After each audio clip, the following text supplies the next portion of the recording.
tell you, 88 miles per hour!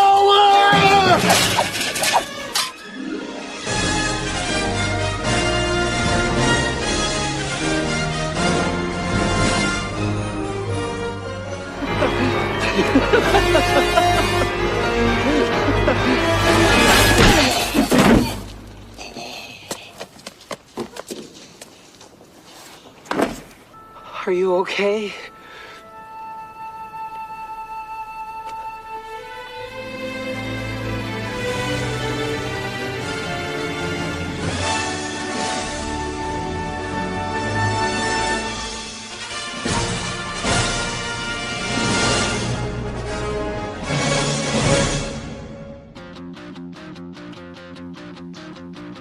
Good evening, Talkin Trashers. Great Scots! Welcome to 8 of Talkin Trash. My name is Jim, and I'm a very grateful alcoholic.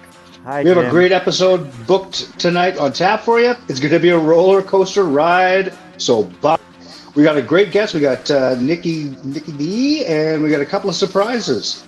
And through these past 88 episodes, we've seen all sorts of stories of defeat, triumph, redemption. Whatever. Yeah, thank you, Tim. He wrote the script for me. I did. We're here to spread the word that we can change the recovery landscape together.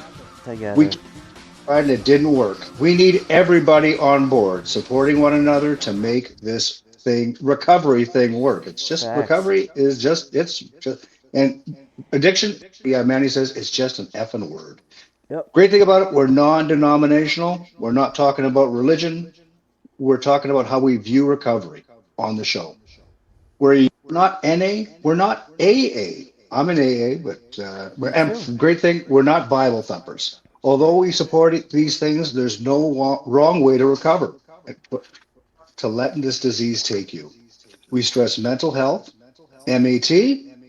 We count clean days. Recovery time, clean time is going to be blast tonight. We're going to have a good time. Yep. We experience strength and hope. Whoops, sorry. No one's putting an eye on an act here, well, besides my script, which Tim gave me a couple hours ago. We're unfiltered. We'll find out later on. And we welcome anybody to our family, as the disease does not discriminate. Okay, hey, what's up, Serenity Treatment Rouge or Red Stick for the Right Time Group? Awesome. We'd like to welcome New Hope Addiction Recovery and the RAC Bracebridge Hall into our fold tonight. Last group of the day. Yeah, there we go. So let's make it a good one. This is unconventional. It's a brand new way to share the message in a different way. Inpatient rehabs that are used to be doing. There is going to be a smoke break, right? So just relax. Hey there, rehabbers. We got some great news for you. We're going to just share how we develop our early recovery. So listen up. This could be crucial information to help you begin that bumpy road that's going to smooth out to recovery. We've all been there. We've all sat in those chairs, but we've taken a different approach, all of us. But to share a common theme on this show, that it's lasting recovery, but it's one day at a time. Our recovery rented, and that our rent is due daily, and I always say that. So we're going to try to give back what was given so freely to us. And as a team here at Talkin Trash, we agreed on some tips and tricks in our early recovery that have changed and developed into new habits through trial and error. We can save you some of that frustration, so dial it in. So don't change that bat channel, kids. It's a real privilege, especially for myself as being the newbie on the block, to be part of your recovery and recognize what responsibility that we have to each other, and especially you out there, our viewers, special to us. We are all equals, and we need you as much as you need us. We have some sad news tonight, and I'm going to throw it back to Tim. Thank you, guys, and buckle up. We're going to have a great. Thanks, Jimmy. Appreciate that. The addiction landscape, the world, it comes with the territory. I'm saying a lot because I'm nervous. I don't like this. A clean timer of ours overdosed at the last week. His name's Frank Kenny. He was with us for 200 days. We have a tribute to him. just crank up your audio system here and dial it in. And we may have problems with the Facebook. I'm looking at it now. So, but yeah, Frank Kenny. Let's take a minute. At this time, please remove your hats and join us in a moment of silence, followed by a tribute honoring Frank Kenny, one of our fallen friends this disease took from us.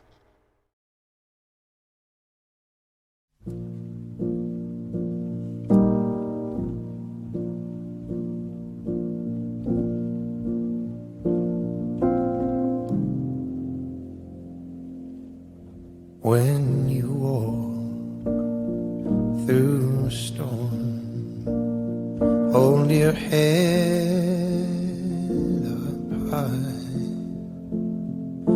and don't be afraid of the dark. At the end of a storm, there's a golden sky and the sweet silver song of a lark.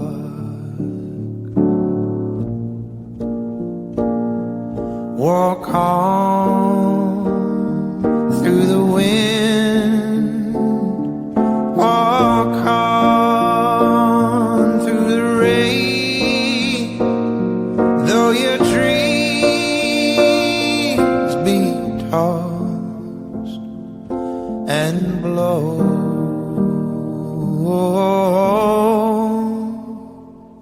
Walk on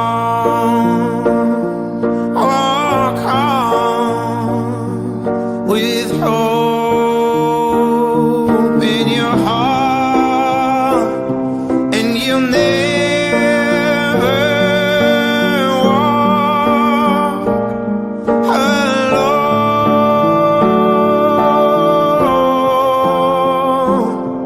and you'll never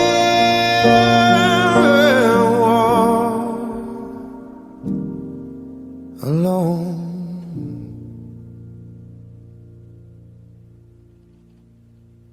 You're never alone when you're a part of our family. Our hearts and prayers go out to the Kenny family as they mourn the loss of one of their own. In addiction, these things unfortunately come with the territory. We grieve Frank's passing, acknowledge its injustice, and know Frank fought a good fight. God, we ask that you receive our friend into your glory. We'll see Frank again, and we take solace in that. We at Talkin Trash and the Kenny family thank you for your time, your thoughts, and your prayers. So there you have it.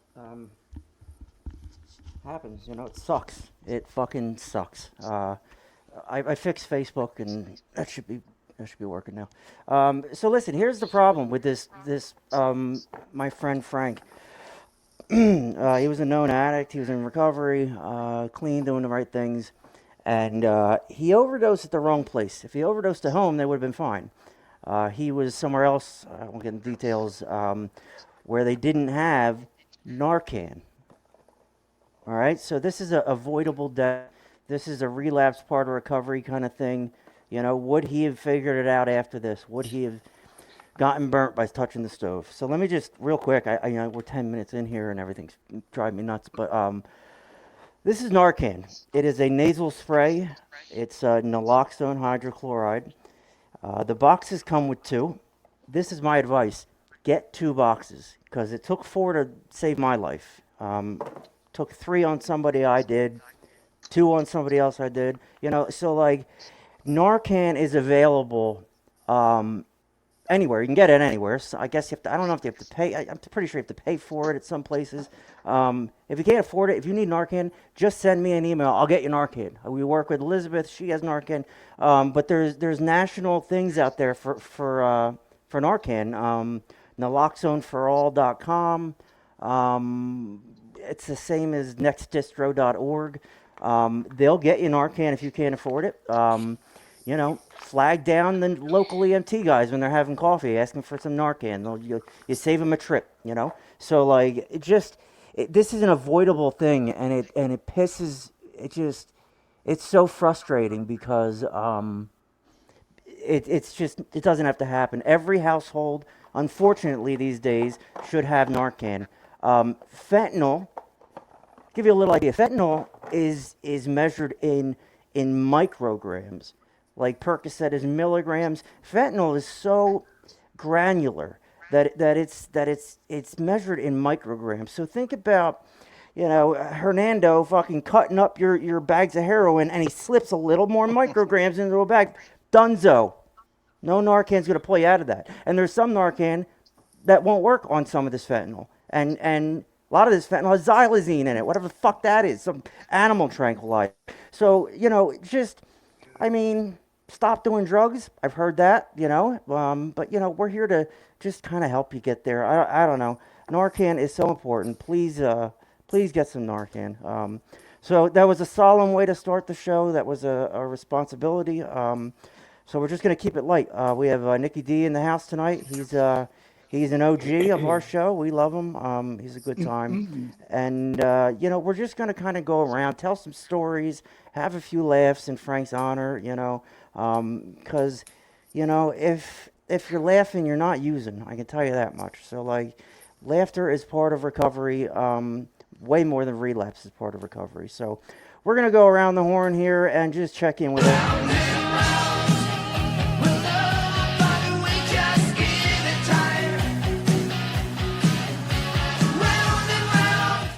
Kaisa, round and round, how are you? Hi, everybody. How are you? I'm Good. doing well, thank you. Hey. Yeah, life is okay. It's pretty good. Yesterday, I had a full day of lots of meetings and speaker meetings, and then a concert afterwards, and got to go hang out with my sober sisters. Living it up. And it's awesome. The fact that I can go and stay out till 11:30, which is late, and drive myself home and not be under the influence and crash into people like I did in the past. Remember the drive home, get home safe, and wake up without a hangover, and get up and walk a 10K at 5:30 in the morning. Stop showing It's awesome. Oh, a 10K is only 6 miles for you people that are keeping track at home. 6.20. I'm sorry. Exactly. I didn't realize. So, not too far. Yeah, I know. That's what I said. I'm like, you walk 10 miles? She's like, don't be an idiot, Tim. I'm like, all right, that's cool. So let's keep going around the horn here. Let's see what's going on with William Douglas. William made a nice appearance on My Fight Our War yesterday. Way to go, Willie. Hey, what's up? Hey, how are y'all? Good. You're echoing. Let me fucking deal with that too. I know. I keep hearing an echo. Stop. I can't take it. How about now? Any better? Yes. I think it's better. So, Will, you opened up. You did a great job. No, it sounds better to me. You did a great job. 88 miles an hour. You did a great job on on Manny's show last night. You told us about your family. I think you have another story for us about family during story time. Definitely. It's my favorite slate that I made. It's called Family Affair. It's going to be a Will Douglas special. Back to the Future. Get it? You did a great job yesterday. What was that like for you? It was different. It was fun.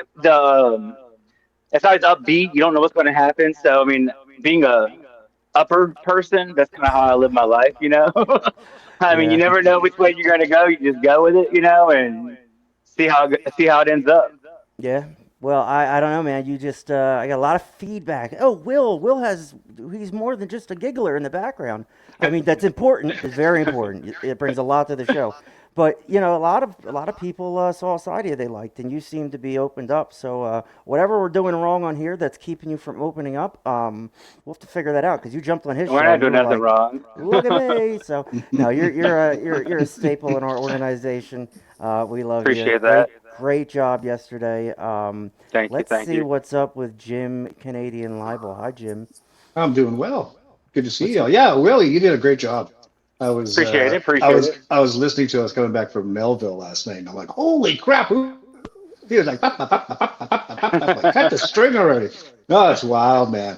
But I just want to throw kudos out to Tim for that great tribute to Frank Kenny. That he showed it. He gave us a quick preview earlier this week, and it really hit home for me. I lost my wife to alcoholism 11 years ago, and it just took me back to that point in time. And I can't say, well, I know exactly how they feel. No, I know how I felt at that time, and my heart and my thought and prayers go out to the Kenny family because it's a difficult time. You have all these unanswered questions, But besides that, got back late yesterday, and my daughter called. She did an audition for Cats, and she's a dancer, and she was all pumped. And every conversation now ends with "Dad, I love you so much." And that never used to happen before. So Yeah, I know.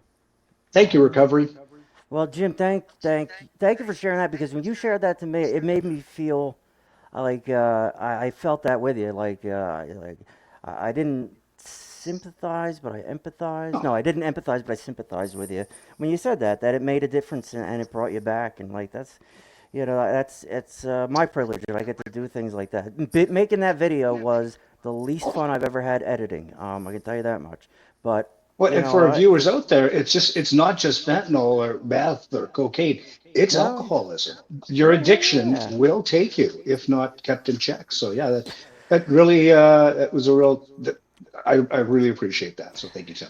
Well, it's cool because I consider you part of our family now. So like that pain that you have, you lost your wife. I lost your wife too. I didn't get the privilege of meeting her. So like, we're family. It's we're blessed to have this.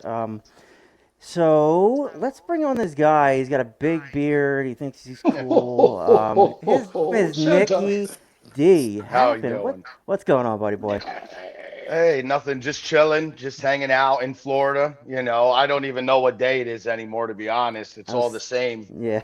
But I'm down here in my mother's room at the house. But it's good, man. Everything's good. I can't complain. I mean, beautiful tribute. It's try not to get emotional when you hear things like that, even though I haven't, I never knew him or anything like that. But it's another loss, so it's never a good sign. It just shows that, even though we do have a good time on this show, it shows the seriousness of what we go through, But other than that, man, I'm living the dream, brother. I can't complain.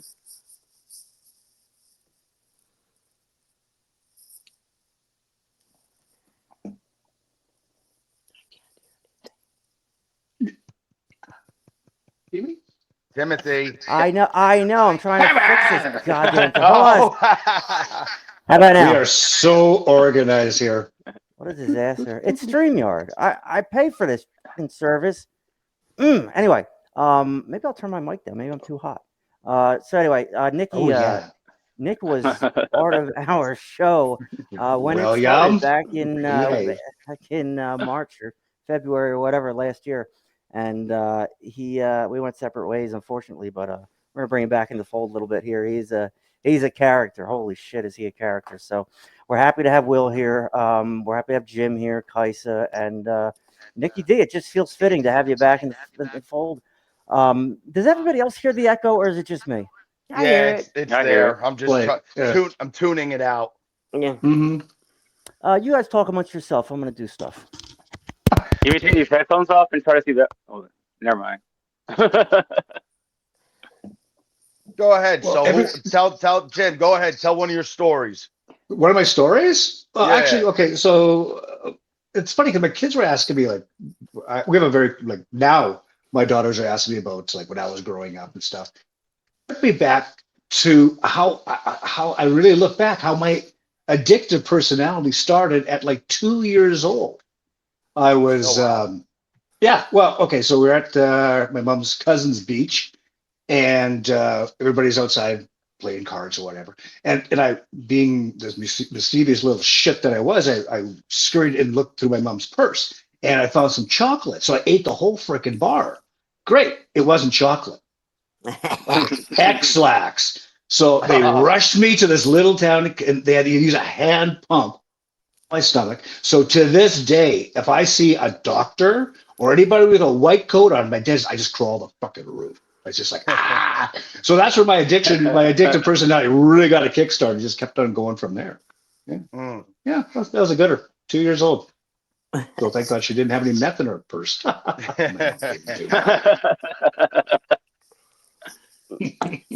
Next. Kaisa, tell us a story. Okay. Okay. All right. So, Did everybody hear me? I'm back. Yeah. yeah. Okay. Hey, Tim. Yeah. Hi Yay, everybody. Hey. Tim. No echo. Jim, what was the title of that story? Oh my God, it's fucking That work. was just one of my that was my journal one. Okay, go ahead. Keep going. Gotcha. Okay. We took the help. Who's next? Kaiser. Okay. Kaisa. I'm next. Hi. I'm Which Kaisa. one is it? Golly. Hi. Okay. So I know I gave you a nice little list of names, and now I can't remember which one's what. Here, I'll roll through them. Okay. Oh, That there's one's baptism. yours. Yep. Okay. I'll do that one. Okay. Howdy, neighbor. All right. So one night before I got sober, I came home from a bar and yeah, hammered down, of course. And I live on a cul-de-sac, and I had some new neighbors that were having a party. Well, they all they all park like this down the cul-de-sac. So I didn't have much room to get to my driveway, but I had enough room. So I decided that since they were new, I needed to tell them about themselves and be considerate of others and don't park there. Well, I was lit up like a Christmas tree. Checks And out. I go and I run over there and I knock on the door and he opens the door and I'm like, howdy, neighbor. Guess what you're not going to do again, okay? And so I tell him about, look at how you do this and you're blocking my way to get in and out and all this stuff. And he looks at me and he said, you want some fajitas? And I'm like, and I look over and Fuck yeah. they have this huge spread of Mexican food. I'm like, Jesus criminy. So I go over there and I take 2 plates, because my mom was here and I'm like, well, I'll just take 2, right? And he's like, sure, take as much as you want. And I freaking stacked so many fajitas and tamales and you name it on these plates. And then I'm like, oh, thank you. And I walked home, left my truck in the street. My other neighbor comes over and she's like, Miss Kaisa, would you like me to pull your truck in the driveway? I'm like, sure, okay. Okay, so I come in, chow down, and then so eventually I get sober and I'm thinking, okay, I need to make a living amends to my neighbors. And I have, and they're wonderful people and they're very kind and they're amazing. And I just love them. And I'm really glad that on a daily basis, I can be a much better person than I was back then. So that's my howdy neighbor story. Were the fajitas good? Oh my God, yes. All right, good. All Yeah. right, good. Chicken, beef, and pork. Oh, you can't go wrong. Yeah. All right. I guess I'll go next. Okay.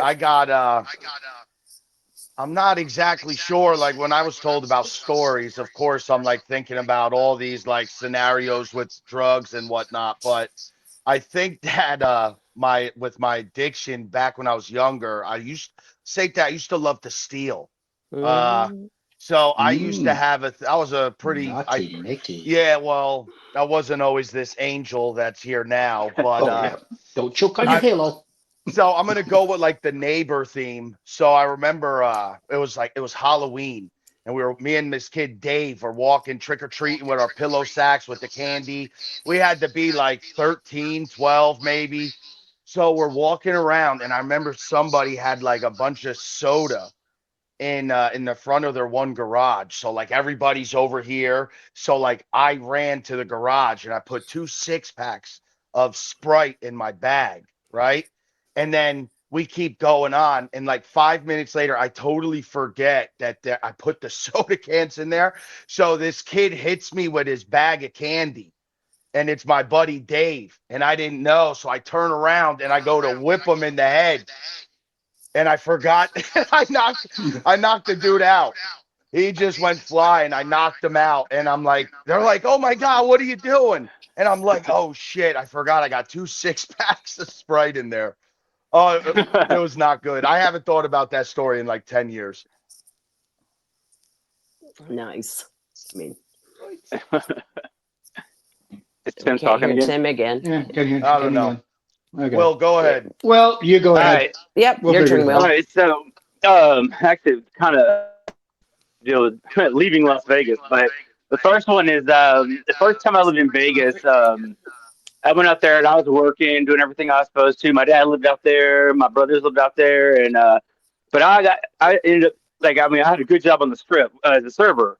Well, that lasted for so long until I started getting high all the time.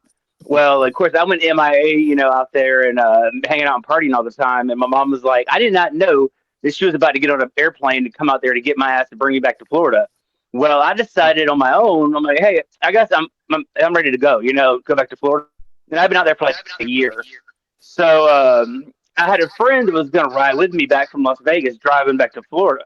Yeah, back to Florida. And so my dad gave me money, his credit card, and everything. And we stopped and got food for the car, whatever. And I just had this feeling that we would not make it to Florida. You know what I'm saying? Well, we started driving. First thing I had to do was, we bought like a shitload of dope, to take with us. So we got high, and so we're driving, and I get into Arizona, and I don't know if you've driven through Arizona, but I run out of gas.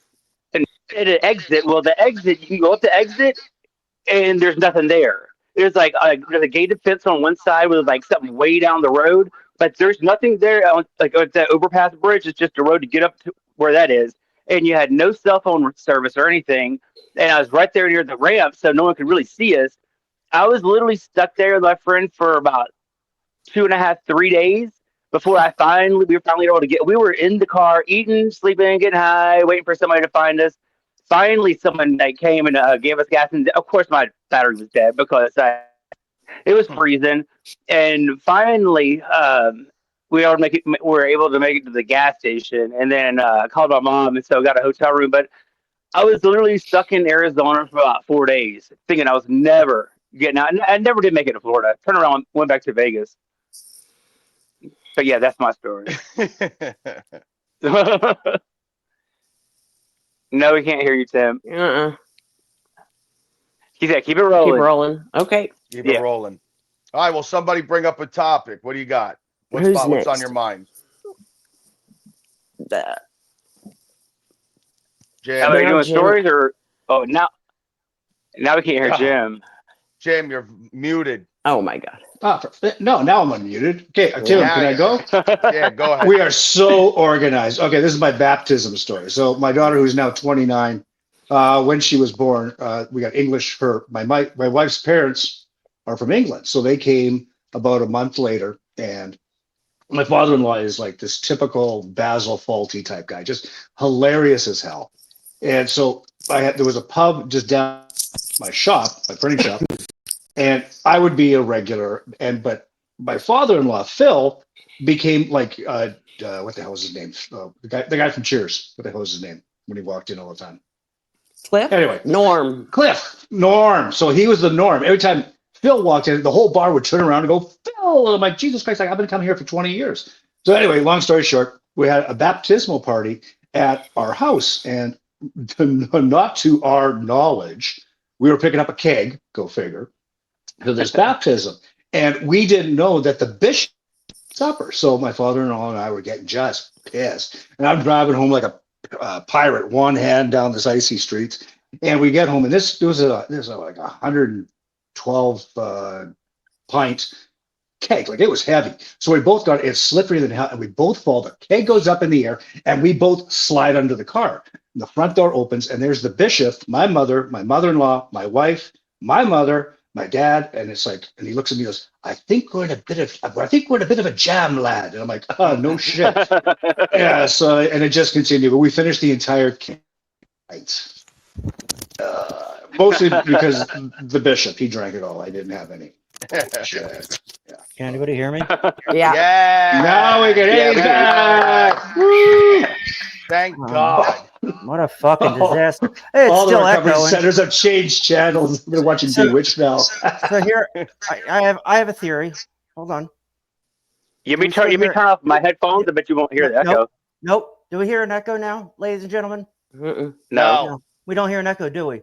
No. So it's your Because so it's all your fault. it's because Jim is muted. Jim's fucking goddamn Bluetooth head. Take those things out. Take them out.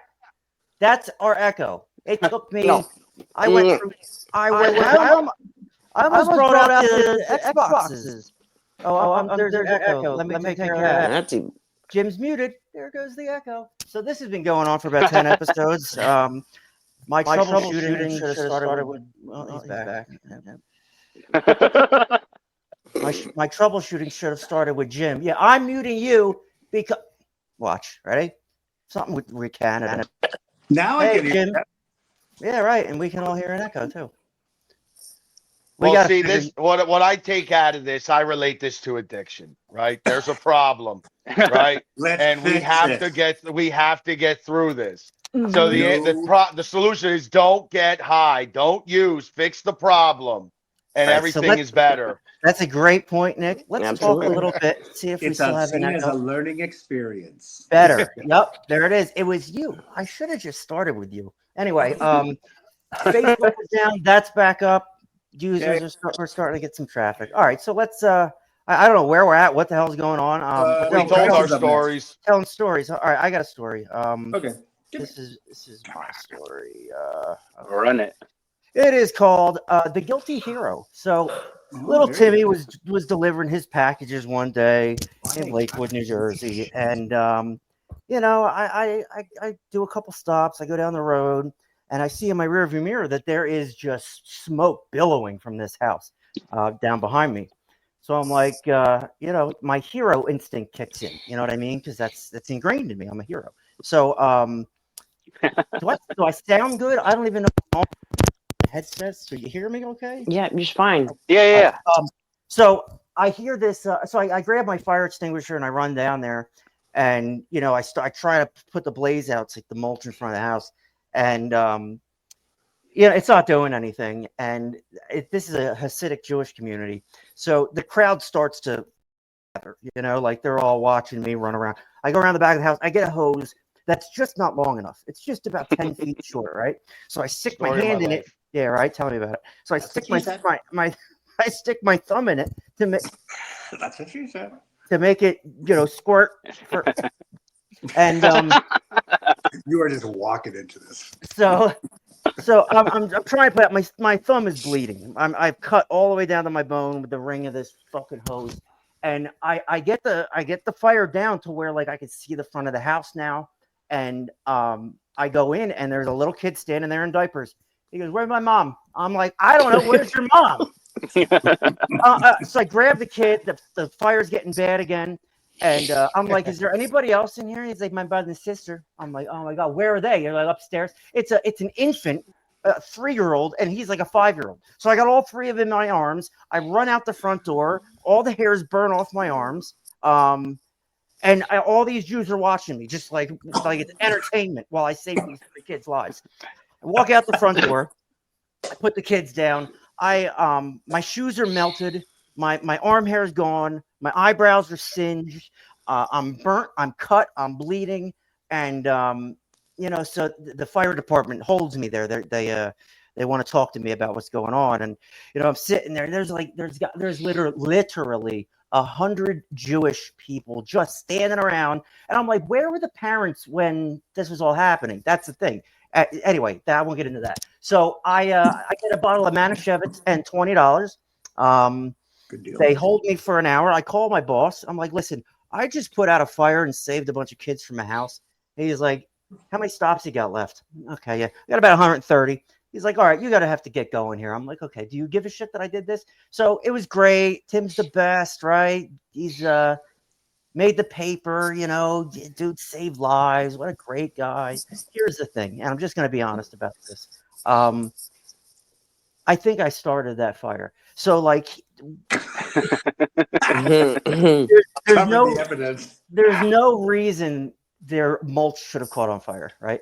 And I smoked 10 packs a day while I was delivering, and I drove past that house, and I'm pretty sure I flicked a cigarette out, hit their mulch, and set their house on fire. So I just did my duty, but yeah, I'm an asshole. Who's next? I'm just gonna pick one. No, Arizona. Rearranged. Who's this? That's me. Go on. Okay, so rearranged. Yep. So one night I was home and I had done my usual drinking and whatever else, and somebody had given me an Ambien to help me sleep. I had a problem. I've had a problem sleeping for years and years and years. So anyway, I wake up in the morning and I walk out into the living room and I'm like, what in the hell happened here? Well, my pool furniture was inside the house. My furniture, except for the couch, because I couldn't get it out the door by myself, is what I'm thinking, is outside. Yep. I have burns. I have pan burns on my arm because I must have sleepwalked, made myself something to eat, and then I rearranged the furniture. I took the garden furniture, brought it inside, and put the inside furniture outside. And there was also a pile of dirt in the middle of the kitchen floor. So I think I was going to plant something there. And then eventually I made it back to my bed, and I have absolutely no recollection at all. Kaisa, how many Ambien did you take? I took one, but I would also have been.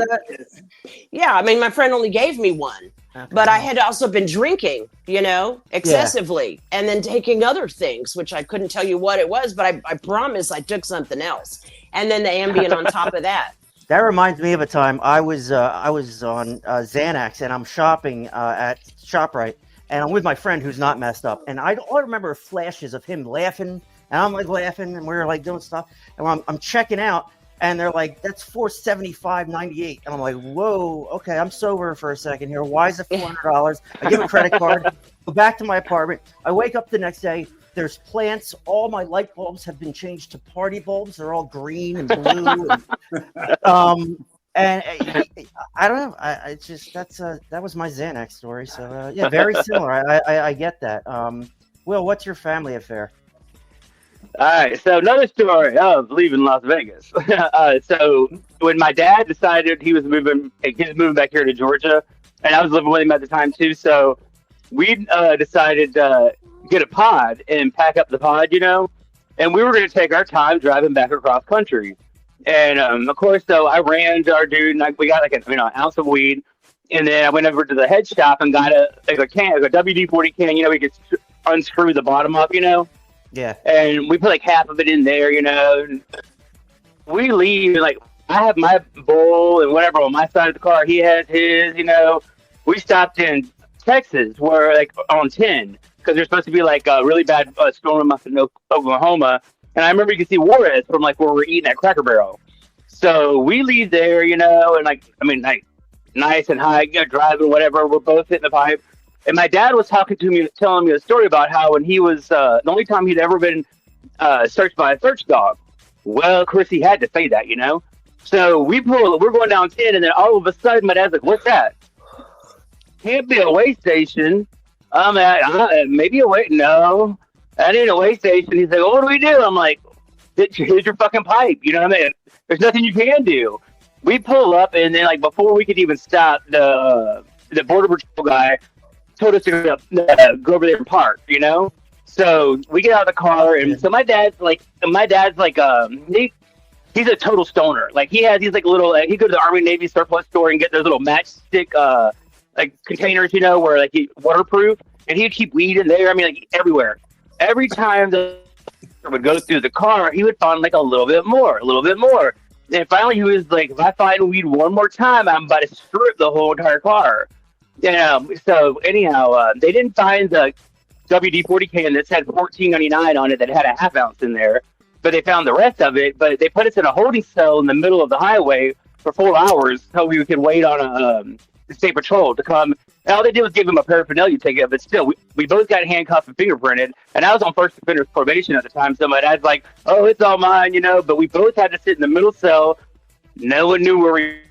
Phones were turned off, and we're driving back. So it's my dad and I pretty much. We got locked up together, but we didn't. Like I don't know how you'd consider that, but it was in the middle of the highway. We were in a cell with handcuffs, so that's my family affair. Of a story. I'm not gonna get all into it, but it's part of the end of the beginning for me. Divorcing my wife, all kinds of shit, girlfriend and whatnot. I'm up on 287 up north. Nick, you know where I'm at. Oh yeah. I get back together with my wife. My girlfriend's like out of her mind. She doesn't get it. So I go up there after work to see the girl, to break up with her properly, right? So I get up there and I give her the respect that I thought she was due. And I'm eating a turkey sandwich because this episode's off the rails. So I get up there and I take a few Viagra, but never got to it. Oh, Jesus. I mean, this is my life. I'm a disaster. So as I'm driving home, I'm driving our car, our envoy or whatever, and I go to get something out of the glove compartment, and out falls all these fireball shooters. Now, those are my wife's and her boyfriend. It was a fireball fucking thing, whatever. So, that was the previous 6 months. All these shooters come out. I'm like, all right, well, I'm cool. I can hit a couple shooters. I took 2 of them, and apparently, Viagra is a vasoconstrictor. Mm-hmm. So, I checked out. Like, all I remember is weaving in and out of traffic on 287 up in Plainfield, New Jersey, like 80 miles an hour. And I'm not proud of this. Like, I could have killed 10 people that night. Weaving in and out of traffic, just everything's cool. Crash into the guardrail. And it was like, that was normal. That's what was going to happen. I was going to hit the guardrail. I'm fine, everybody. I'm out of the car. I'm yelling for my wife. It's just me cheating on her, And I'm like, man, where you at? I'm like, my wife. They're like, no, buddy, you're the only one. I'm like, all right, I'm going to drive home. The wheels are like out like this. The car is not even movable. I'm out of my goddamn mind, right? So here's my point is what Will said. They take me to the hospital. First, I realized that I'm handcuffed to a hospital bed. And I'm looking at my phone and like my wife is coming and my ex-girlfriend's coming. It's not going to end. Right? So I tell the cops, I'm like, you guys, don't worry about me. You're about to have a problem out there. And they caught it just at the last second. But here is the crazy part of the story. The state police come. They take my blood about 8 o'clock at night. The girl fumbles with it and drops it on the floor, and the vial breaks, right? They next take they're waiting for their test kit. They next take my blood at 4:30 in the morning, and I'm a .06 at that point. So I didn't get a DUI for that, believe it or not. Great job out of you, Tim. I know you got to, you got to be a good person in this Great life job. For things to go great. So yeah, that was the end of the beginning for me. Nick, you got anything fucking ridiculous? I'm sure you do. Check. I mean, there's 2 pretty solid ones that come to mind. I'm gonna go with one where I thought it was a good idea to chest bump a police officer while drinking. Well, at the time it felt like a great idea. My buddy Martin, he was always the DD, and he was a little bit slower. So like we always got pulled over, and every single time it was just town cops always trying to be, just show us who they are, regular shit, you know what I mean? Plus I'm getting high all the time and drinking, so I hate the cops, so that's just how it went. So he would always get pulled out, and it would always be by like the same guys, right? So this guy, it's funny because he actually has the same last name as me, so I tried to convince him we're cousins somehow, and then it didn't work. So like I start going nuts on him, right? And he comes at me, and I just give him a nice little chest bump, and he goes flying. So I'm like, oh fuck, I just fucked up. So I start walking, and he's like, yeah, you better walk. And I said, you know what, fuck you. So there's construction cones. So I start throwing construction cones into the road. And I live behind the building where we're like parked out. So I'm on the phone with my mother, and I'm like, hey, Ma, listen, I need you to call a lawyer. And she goes, why? I'm like, he's running pretty fast, but I'm getting arrested as we speak. And he's like, hands behind your back, blah, blah, blah. So I go, and we're literally right in front of the police station too. So it's like all in the same parking lot. And then he puts me in the holding cell, and it just so magically happened that like my stomach started to bother me, and I started getting nauseous. So I had a mixed amount of movements in the holding cell throughout the night.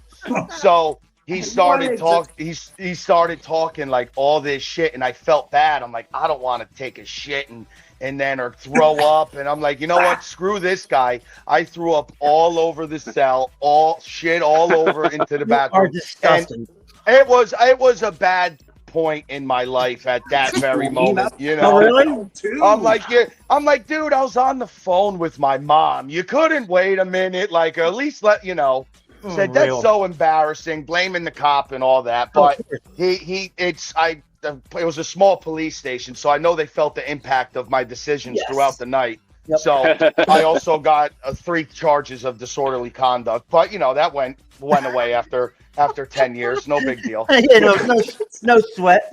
Yeah. What town was this in? West Caldwell. Oh yeah, Yeah, local, way up north. Yeah. Yep. Oh my God, that's great. Yeah. Like I've only been to jail once, and it was because I had a failure to appear or something, and I don't know. Walked in there, they saw I'm an animal. They gave me Valium. I woke up. They discharged me. I like jail. So Yeah, I never really got in trouble. And I narrowly avoided some serious trouble. So let's see, Kaisa, you have this one I want to know about. It is not on my watch. Okay, so what had happened was I was headed to work one morning, and this was in that last 3-year span where I was drinking all the time, every day, all the time. So I'm on my way to work, and I'd been drinking. You know, obviously I'm drinking. And I remember I had to throw up, so I opened the door and I threw up. Still driving. I didn't pull over for that kind of shit. Nonsense. No, and I see over here in the distance, I see a man getting out of his car and grabbing a woman and trying to shove her in his car. And I was like, the fuck did I just see? And so there was, the median, there was no way for me to turn around. So I had to go up a little bit, and I just mashed on the gas. And the only thing that came to my mind was not on my watch. And I whipped my truck around, and she had gotten loose of this guy, and she comes running across the median. And I said, "Oh my God, did you know that guy?" And she's like, no. And I'm like, get in. And so she jumps in my car, my truck, and we take off down the road, and he starts chasing us. And she's freaking out, and I'm like, "Don't worry, honey. I live in Texas. I have a concealed carry.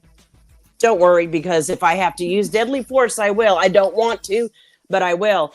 Well, it turns out that she just worked up at the end of the street at some, I don't know, credit collection place. Anyway, so I pulled in, and I opened the door, and I let her out. Now, I should have called the police, but I did not, because I had been drinking. And she, I asked her if she was okay, and she was pretty upset. And she said she'd be all right. And then I made sure she got inside. And I don't know where the guy went.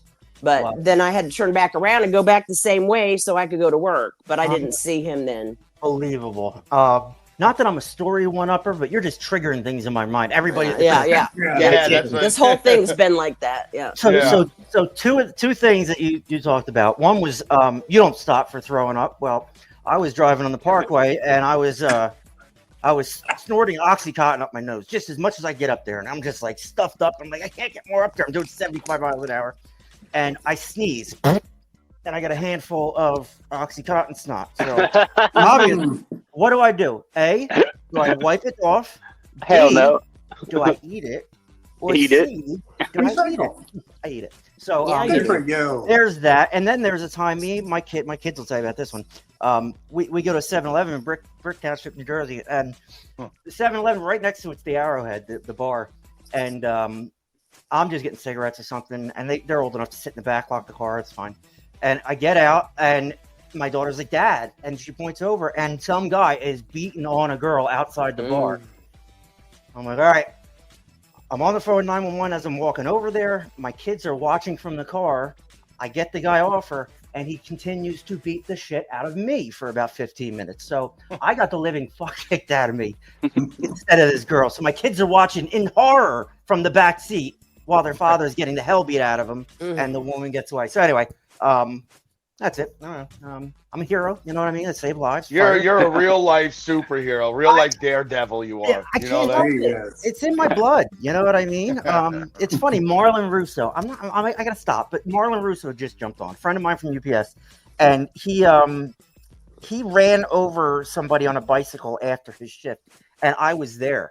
So I run out. Better make sure he doesn't work for UPS still. Well, that's the first thing I told him, because all the Jews start coming around taking pictures. I'm like, dude, take your uniform off, right? His windshield spidered. This guy, he was on a bike. He hit him at 50 miles an hour. The guy was like half dead in the middle of the road. I get there right after it, and I stand next to the guy, and I look up, and cars start weaving around me. They're breezing me. You know what I mean? And they don't stop. Yeah, but if I wasn't standing there, they're driving over him, right? And my dude that hit him is in shock. He's just like, I don't know what's going on. He's watching right now. He's a good guy. He hit somebody. His little Acura Integra or something spidered the windshield. This dude was drunk on a bicycle. Whatever. It's Lakewood, New Jersey. It's a Tuesday in Lakewood. So yeah, there's another time I just put myself in harm's way. I think I actually just want to die and do it as a hero. Whatever. Dramatically as possible. Right? Exactly. If I'm going out, I'm going out. I can promise you that. That's going to happen. Jim, this is all full of X-Lax, believe it or not. It says omeprazole, but... Hey, back in 1965, man, this game looked like a chocolate bar, okay? Yep. X-Lax. Yes. Does it say CL on it, like this one? It's excellent. Looks familiar. Bringing back the memories. Yeah, here's Marlon Russo. He goes. You feeling hungry, Jim? I'm waiting. Marlon's verifying my ridiculous story. So what else we got going on? We're all idiots. We cleared that. We don't know how to run a podcast. We figured that out.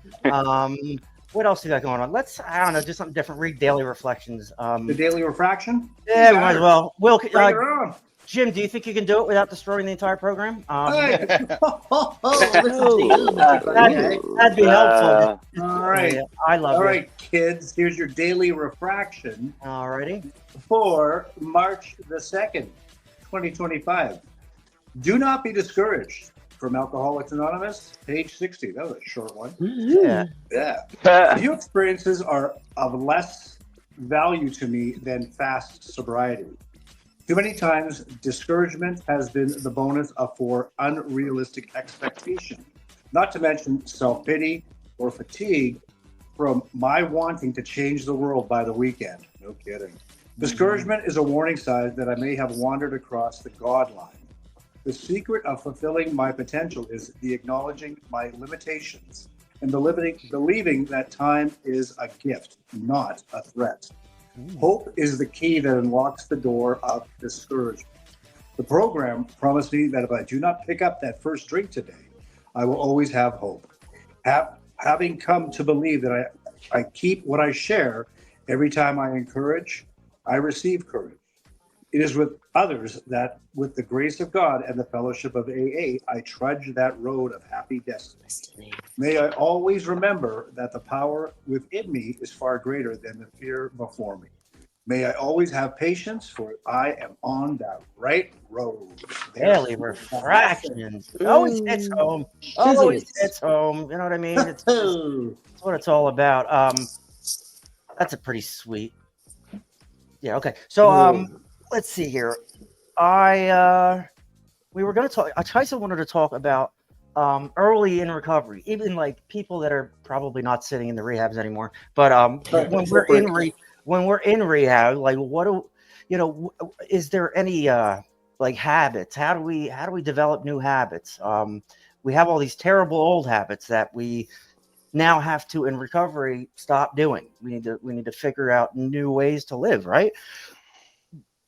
I could have benefited from direct talk about how to do that very specific thing, because that's really step 1, 2, and 3, 4, 5. Like when you get out of rehab, what do I do in the morning instead of snorting a line of OxyContin? Well, should I read the Bible, or should I make coffee, or make my bed? What should I do? And like I had to find that stuff out through trial and error, and it took me 6 years. But like, where do you start? Kaisa, I know you have thoughts on it. Hit me with it. Okay, so when I went to rehab, they strongly suggested AA, and they provided AA literature. So we were suggested to read Upon Awakening every morning. So you get into a routine of reading the same passage every day. You know, we didn't have our cell phones. They took our cell phones away, which was actually a very good thing. Oh, yeah. And, you know, we had assignments we had to do. You know, we had to eat at a certain time. We had to make our beds. We did our laundry on a certain day, and we get into this routine. And you know, so you're there for 4 weeks, and you do that every day. And I know that I needed that because I used to read all the time, and then all of a sudden one day I never read again until I, you know, got into rehab. And I was told, you know, here you have 30 days to take care of you, to do you. So, you know, my mindset, I was like, I was going to do whatever it took. And you know, and that meant, you know, keeping my mouth shut, not getting into arguments, not acting the way I used to act, listening to what they told me to do and doing it, you know, no matter how it felt. If I didn't like it, I did it anyway, you know. And I read and I did my assignments, and you know, when my visitors came on, you know, Sunday or whatever, you know, we had our couple hours together, and that was great. I did everything they told me to do, because it was necessary for me to kind of rewire my brain. So that's what I did. And I have all these little books. I have a whole bunch more. She's got it all. Yeah. So there's plenty of stuff to read. They got daily passages, just like the daily refractions that Jim reads. Yep. And it really does help, because I find it doesn't matter what it is, it speaks to me. Every single one of them speak to me. Right. And you're doing it now through habit. It's habitual. Yeah. And you get out of it what you're looking for. Right. I know for me, like I went to that kind of rehab 4 or 5 times, and in my I didn't have the willingness you did. You know, I was just like, what should I do? Do this, do that, read the Bible, do AA, do that. Well, I didn't know what the hell was going on. But like, as for me, what's worked for me is like I do the readings. What we read, I read every day. And I read the Bible. I read Proverbs. There's 31 books in Proverbs. So whatever day of the month it is, I read that. Proverbs 2nd today. And it's just wisdom. You know what I mean? It's just stuff in my head that's not my stuff that I came up with. It's just stuff that's alters my thinking. And you know, so that's a big thing. So like, all right, early on in recovery, you got to start doing different things. Start reading different things. Oh, get out of bed and make it. I get out of bed, I'm half awake, I'm making the goddamn thing, right? By the time I walk out of my room to get coffee, everything's perfect in here. I have this routine, but it didn't just come. It doesn't sound like a big deal, but like to addicts who like woke up, where's my drug? Where's my drink? You know, like to change into this to pump the brakes and be like, okay, this is life. I have to do this and this and this, and the slowing down is what scared me. You know, I was used to everything going so fast, and so I do a couple of readings. My mental health is important. I'm nuts, right? So like I figured that out. It took a while to figure that one out, and you know, so I take care of my physical health, my mental health, my spiritual health. And those are the 3 things. If you can get your mind around it, and there's no cookie cutter perfect way to do it, right, guys? Like it's whatever works for you, right? And it worked for me. Maybe some of that works for you. Maybe some of it doesn't. Maybe you add something else. You know, but like Nick, I'm interested to hear like what your routine is, like especially early on, and then like now 6-7 years sober. 8 years, but it's okay. No, but like honestly, I'm glad that you know we're talking about topics, because honestly, like the most important part of recovery is the initial, you know, right when you get in. Like I was a firm believer of, you know, people in the treatment centers, especially, like a lot of them are being told what to do. Yeah. Right. hey, wake up, or, listen, there's going to be some that are motivated, right, to go start the readings and do it. Like, Tim, you'll have your little morning groups that people run by themselves. And then you got the ones that are like willing, but partially willing to do, certain things. But once the treatment's over, then what? What do you do when you're in an Oxford house? Yeah. Right? Now I don't have somebody telling me what to do. Now it's on my own accord, right? So I wasn't inpatient this time around, right? So when I got clean this time around, I would do everything they told me to do. So I had to get comfortable with being uncomfortable. And I always had something to say about anything. So I was told to take the cotton out of my ears and put it in my mouth, right? So listen to what's being said to you. If you're used to talking, shut up.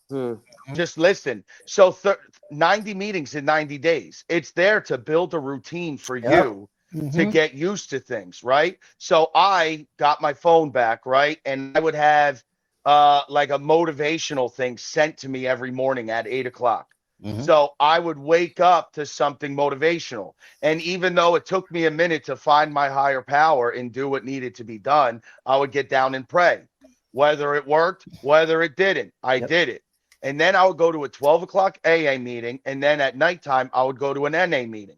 But I filled my days based on recovery-based things, And yeah, I don't want to do it all the time. Like I didn't go to the NA barbecues to go, be all NA and stuff. I went for the free food. Like, let's keep it under. Like, they give you free food. But listen, you end up enjoying what you're doing, and then once you're more comfortable with your stuff, within the 90 days, you hit a meeting every day. You have a sponsor. You have a home group. You have a network. You start doing step work. And then once you start engulfing in your feelings and emotions and getting in tune with yourself, it's not going to happen within that 90, but it's the start of the routine and able to get you to keep going. So you don't need to rely on anybody else. You're able to do it on your own. Good point. It's hard, but now you have to do it. Now you have to get the NA app, the AA app, go find your meetings, take yourself there. Now you're responsible for your own recovery. Whereas in inpatient treatment, you can kind of take your hands off the wheel, and other people are responsible for your recovery. Your therapist is literally responsible for your recovery. Yeah. So whether you're half checked in, half checked out, you're just like, whatever, yeah, okay. Now you're out. If you don't do the right things in that inpatient treatment, I'll tell you right now, you're going to walk out. You're going to find yourself in an Oxford house, and you're going to be like, this place smells funny. I don't like anything that's happening. And like, I'll give you a week. You know what I mean? But then there's people, that was me a few times. But then there was times, I see other people do it. I try and emulate it. All right, what I'm doing is not working. What are you doing, right? So, like, that's a big thing. Like, we're here. Like, if you just open your eyes and shut your ears a little bit and look around, there are people trying, like Nick was, like Heisa was. Just look around. You'll find these people. Ask them to help you. They may have 5 more days sober than you, but they're doing stuff that's going to get them to 6 months, to a year, or 2 years, lasting recovery. You know what it is, though? When we worked at that spot together, right? You could line up every single person there. Yeah. And they could tell you they know what they need to change. Yep. Right? They know, I got to get off Facebook. I got to get off social media. I got to get away from my freaking wife. I got to get out of this job. Okay, you know what to do. But are you actually going to do it? Right. Are you going to take the necessary steps to do what needs to be done? Because if everybody knew what to do, there would be no rehabs. There'd be no treatments. We wouldn't have a fucking podcast. That's a fact. You know what I'm saying? Yep. But it's just everybody needs to know what they need to do and just go do it. Do it. You got to do it. Everybody knows what they got to do. You got to wake up, you got to pay your bills, all this stuff. But like, you don't have to do that. You don't have to do it. You can neglect the shit, and it's going to pile up and bury you. Or you finally start doing what you have to do. And what you have to do is probably not what you like to do. You have to get uncomfortable. Yeah, I mean, and walk through it. Do But it. you have to experience it, right, guys? Like it's not something that you can be told. You have to be like, all right, I'll do this. I hate it, and then you do it. And you're like, oh shit, I didn't really hate it. Like I got this out of it, and that out of it, and then you start going through these things, and you realize that oh shit, stuff's not that bad. Maybe, Open-mindedness. yep, Mm-hmm. yep. And Nick, Hell yeah. you said it all the time. Open-mindedness and willingness, like that's if you don't have an open mind, you're closed mind, right? You closed Yes. mind, And nothing then hits you. you got to be teachable also, you know? Yes. Absolutely. Yep. Absolutely. Yes. Bill, you said it right, and this is all ego. This is all our addict ego centric, like we run everything, and and it's you watch, we're talking about overdose and death and stuff tonight. Unfortunately, it happens, and uh, so all right, Frank Kenny. So say Frank Kenny, he thought he could just do one more, right? He wasn't planning on destroying shit. He was just, I was gonna think he was gonna try and do one more. He snorted a quarter of a bag, right? The dude, listen. So like, he had it together. He was doing it right. You know what I mean? And he just thought, yeah, just one more, chill me out, enjoy it, won't do it again. And we're not getting those chances anymore. So like, if you like the urgency is there, and I know all of us feel it. Like there is such an urgency to get this message across, because if we're not, like it may be the last chance you have on somebody. Mm-hmm. Yeah. It's getting scary out there. Yeah. I mean, everything's different, man. I mean, listen, I've been clean for 8 years, and people tell me like certain drugs they're on. I don't even know. Like, Yeah. you know what I'm saying? Like, everything's crazy. Weed doesn't cost the same as it used to be from my, people I know through the sports world that are smoking. And I'm just like, dude, it's that cheap now? Fuck. You know what I mean? Crazy. Like, oh, you're doing this. Like, I didn't even know that's a thing. Like, dude, everything's fucking nuts. I have no You know? desire to smoke weed, but I did it for 20 years, and it was illegal. No. I did it, and I went out every day to get it for me and my wife, and I'm dodging cops and smelling like skunk, and like now you just go into the store and buy it. Like it's like, Yeah. What the hell happened? I don't know, Nick. Like I just left New Jersey when they made it legal and they opened a dispensary. So I went and I bought a vape thing just to try it out before I get the hell kicked out of New Jersey.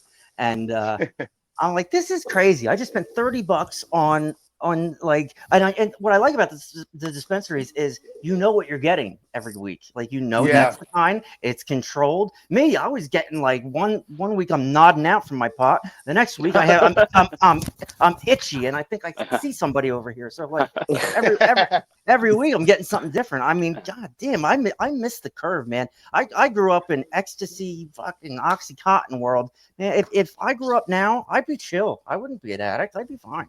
Yeah. Oh yeah. Yeah. Sure. Yeah. Don't start that, Bill, Tim. Right? I know. It's poor me. Look at me. Hey Simon, No, what's up, buddy? What ifs? I know, but like it's just I honestly look back now and I'm like, I like myself. Like I went through some shit like in certain times of the world. And me and Will, exact age, almost the same story early on. This ecstasy shit, like just like it was bad in the late 90s, and there was no accountability. Everybody was. I was getting. I said the last show I was getting OxyContin. I was writing on my own prescriptions. They started to look bad. The worse I got, the margins are off, and I'm still handing them in, and they're still handing me oxys, and I'm like, oh, what the hell's going on? Next thing I know, I'm in Maine. So like, it's a different world now. So yeah, you can get weed and you can chill out and do your thing and address your what's the other shit? Ketamine, like that's a whole thing now. Boy. Like it's nuts. Like I could go on Facebook, spend $400 and have ketamine. I could have Viagra. I could have Xanax. I could just spend, as long as I got the money, they'll send it to you. You know what I mean? And it's unbelievable. You look at this stuff and like, man, if I grew up today, I would just be smoking weed and being like, that stuff's nuts. Like, I'm good on that. Oh, fentanyl kills you? No, thank you. You're so full of shit, Tim. You're so right? full. I know. Yeah. If I grew up today, I'd probably be in the same exact spot. Yeah, you're probably right. Yeah, I'd be like, it's not worse. do you have the good fentanyl? Because I heard his fentanyl isn't great. I'm going to try yours. So, like, that's how it is. Yeah, could have, would have, should have. You know what I mean? So like, You know what's crazy though, Tim? Like now, I don't know what it is. I keep looking at this fucking slogan, new habits in early recovery. And honestly, the best times I had in recovery was in early recovery. yeah, You know what yeah, I mean? no Like shit. it was great times. Obviously, it's a roller coaster. And like, I lived in my Oxford house with, a bunch of the boys. When you think about it, we Yeah. all took it. Well, most of us took it serious. We went to meetings. We lived by the beach in Atlantic City. We had the girls lived down the street, so we were always checking out the girls' Oxford house. Oh And then yeah. we're going to meetings, we're going to IOP together. Like it was a good time. I almost tried to get them to make like an Oxford house for people who had like years clean. Yeah, Because exactly. I had a great time. And you're right. It is a great time. There's two roads there. There's too much of a great time over here with the girls, or there's too much. But like you're Yeah. right. There is a moderate. If you just pick and choose, it's there to. It's fun. It is. Meetings are fun. Meeting people's fun. You start doing the stupid shit, going to the Cape May Zoo or whatever, and it's like fun stuff. Like because you're living with people that are living now too, and you're all just Yeah. like, you smell that? Yeah, it smells like barbecue. I like the way that smells. So do I. Look at that. We're sober. Well, when you're with like-minded people, Yeah. it's a good time. Yeah. Like when I was getting high, dude, like I didn't trust anybody. Why? Because I was hanging out with people that were just like me. And like, we're getting high, having a good time, but meanwhile, we're in our head like, I need him to go to the bathroom so I could go in his wallet. Yeah. Or, and like all my issues were like self-created issues, whether it's with men, whether it's with women, family. It was a lot of self-created shit. Yeah. Yep. It's funny, Pretty and we blame everything else, everybody else's fault, not our. You know what I mean? Until Yeah, you it wasn't start, me. Yeah, not my fault. I just caught a bad break. Yeah. Simon says, "I rob you, you rob me." It's like for me, until I started taking accountability for my actions, and like you said, shutting your mouth and opening your ears a little bit, you can see that it's there for you if you want it. And then there's those fucking idiots, like the rehab idiots that just in and out and playing with this and that, and they're dead. And that I've seen it, I don't know, way too many times. And and that's if they're lucky. You know what I mean? If no, not they're lucky. No, they're lucky if they make it back to rehab. They end up dead because their guards down. They think they're invincible. Especially you go to rehab, you think you're invincible. You think like, oh, I didn't die, he died. I don't know. So like it's a tough game to play. But you're right, Nick. It can be fun early on. You know what I mean? People get addicted to going to rehab. You're looking at one. Yeah. I mean, that I've had my fill, but go ahead, Kaisa. Yeah. when I was in rehab, we had to do 2 classes to get a 4-hour pass, 2 weeks in. And we had to go around the room, and everybody had to say how many times they'd been to rehab. Well, I mean, I was freaking out because I hear people saying 14 times, 5, 8, whatever. And I say 1. And the guy that was Everybody leading looks at you. the group, he's like, how dare you say something like that? And I'm like, what? He got pissed at me and like started to, he didn't cuss at me, but he just may well have. Yep. And he's like, look at all these people in here, and all the time they keep coming back and da-da-da-da. And I just said, you know what? Just don't underestimate me. That's all I got to say, dude. And I never spoke to him again because I was like, how dare him talk to me like that? Because you don't know me. Chuck doesn't like the rehab idiots thing. I was one of them. I was one of them, so I can say, right, exactly. You get into this world that's like foreign to you. Like for me, when I got into rehab world and all that stuff, I was like, this is awesome. Like there's girls, there's cheesesteaks. I'm on a comfortable bed. There's a TV on the wall. This is like the greatest thing ever. I was delivering packages yesterday. So like every rehab is so different, though. Well, that's the thing. Like, I went to an old monastery. You know what I mean? On the top of a hill.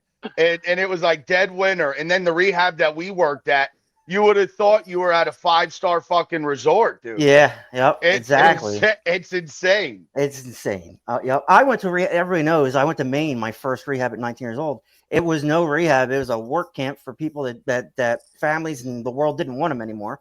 And I detoxed digging a hole for 2 weeks. So that was cool. You know what, Tim? Going to Maine is why you saved the Jewish people in Lakewood because of me. You're probably right. You're probably right. Yeah. Can't help it. Listen, not all heroes wear capes, everybody. So, I don't know. We're, I went a little over because we got a lot of people watching now, and the first start of the show was a disaster. Let's do the clean time. We got to do that.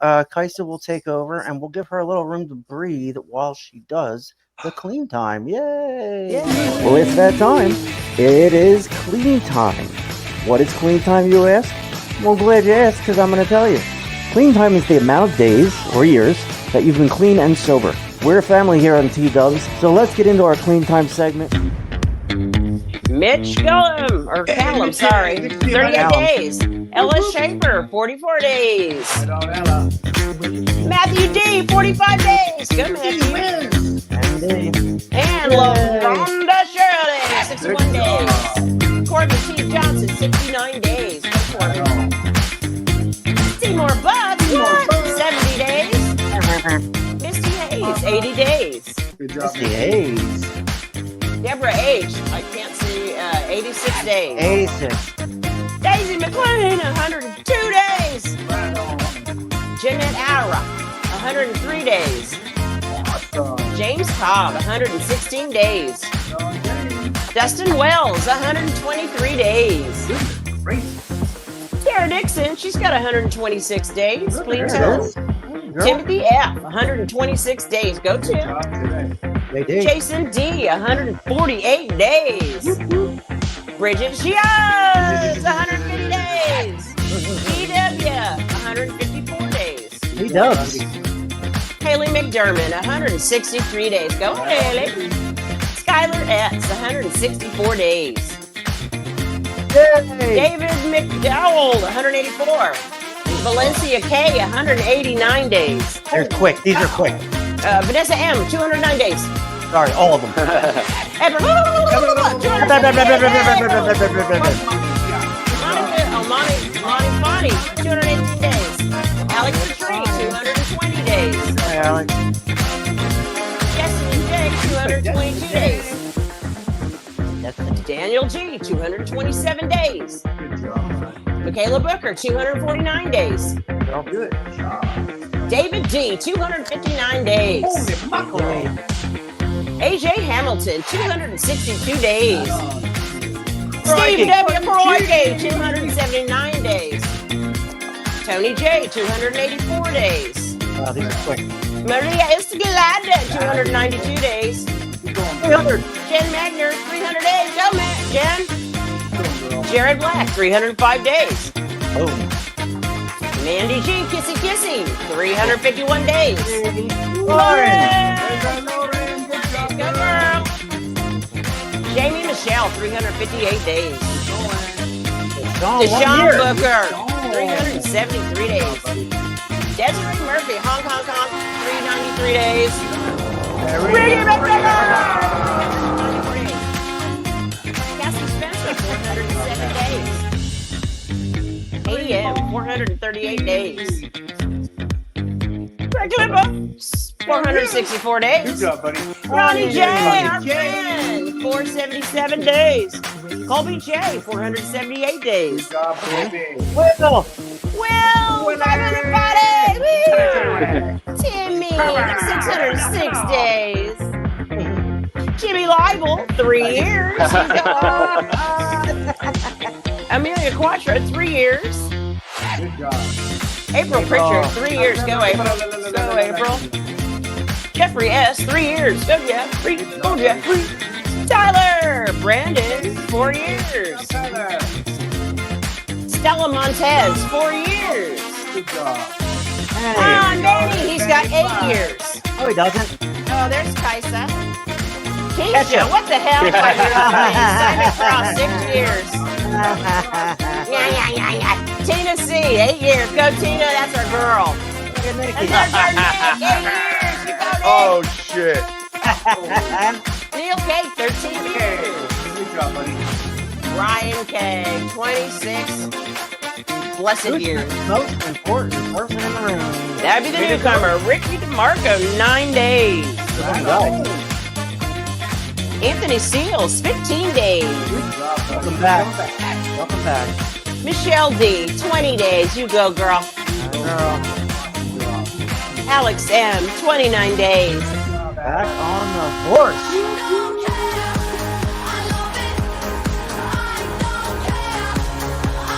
So this is where Jim should be saying, hey, if you want to be on Clean Time, Hey, way to go. Great job. If you want to be on Clean Time, email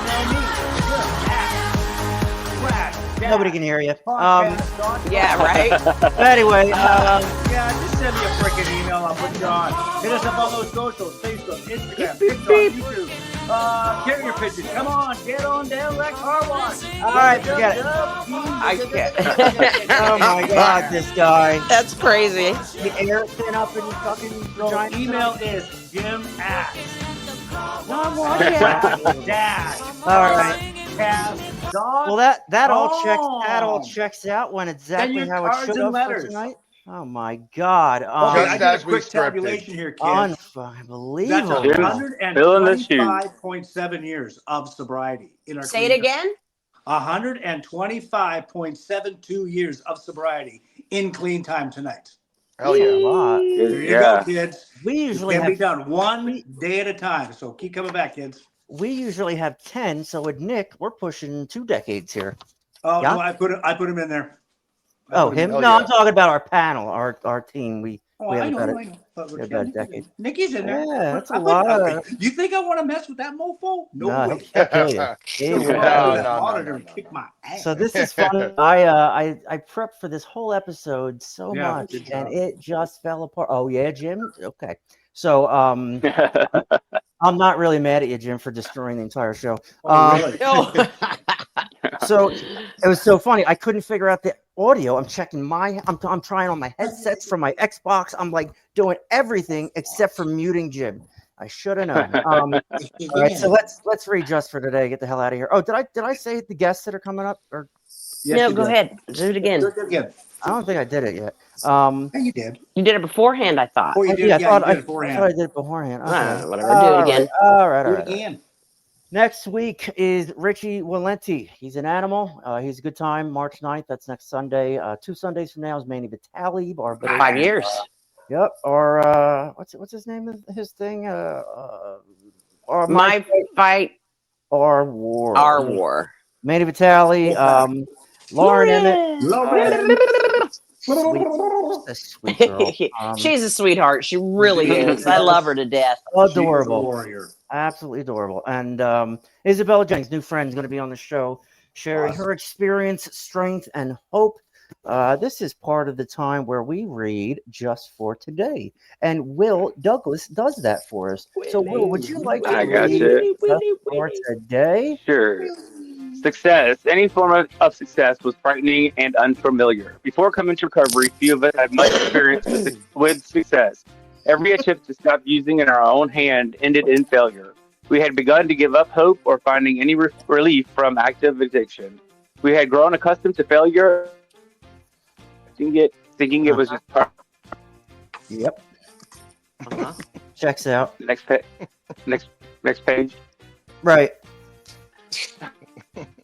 When we stay clean, we begin to experience success in our lives. We begin to take pride in our accomplishments. We start to take healthy risks. We may take some knocks in the process. But even these can be counted as successes if we learn from them. Sometimes when we fulfill a goal, we hesitate to pat ourselves on the back for fear. Next, that we will seem arrogant. But our higher power wants us to succeed and wants us to share with our loved ones the pride we take in our accomplishments. When we share our success with others in NA, they often begin to believe that they can achieve their goals as well. When we succeed, we help lay the groundwork for others. Any form of success was frightening and unfamiliar. Who follow in our path.